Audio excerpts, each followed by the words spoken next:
पौराणिक शास्त्रों के अनुसार एक बार पराशर ऋषि से सभी देवताओं ने पूछा कि सभी युगों में कौन सा युग सबसे बढ़िया है।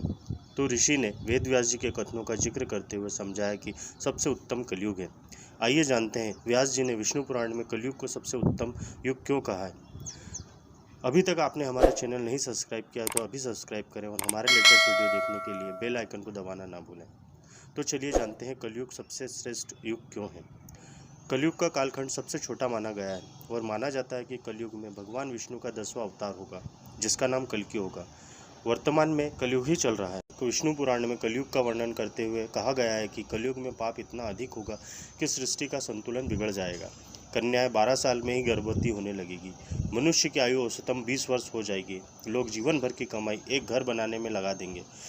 इन सब के बावजूद जब पराशर ऋषि से सभी देवताओं ने पूछा कि सभी युगों में कौन सबसे बढ़िया है, तो ऋषि ने वेद व्यास जी के कथनों का जिक्र करते हुए समझाया कि कलयुग सबसे उत्तम युग है। आइए जानते हैं व्यास जी ने विष्णु पुराण में क्यों कहा है कलयुग को सबसे धन्य और सबसे उत्तम युग। श्री वेद व्यास जी ने वेदों का वाचन किया है और भगवान गणपति ने उनके अनुग्रह पर उन वचनों को लिखित रूप में प्रस्तुत किया है।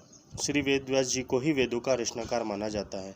वेद व्यास जी से जुड़ी एक पौराणिक कथा के अनुसार वेद व्यास जी ने सभी युगों में कलयुग को श्रेष्ठ युग कहा है। यह चौंकाने वाली बात जरूर है, क्योंकि कलयुग में तो सबसे अधिक पाप और अत्याचार होगा।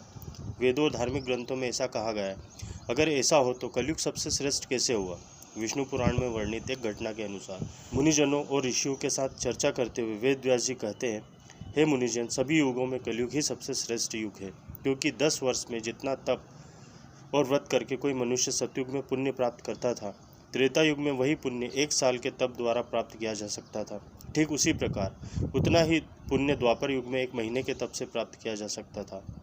कलयुग में इतना ही बड़ा पुण्य मात्र 1 दिन के तप से प्राप्त किया जा सकता है। इसी तरह व्रत और तप के फल की प्राप्ति के लिए कलयुग ही सबसे श्रेष्ठ समय है।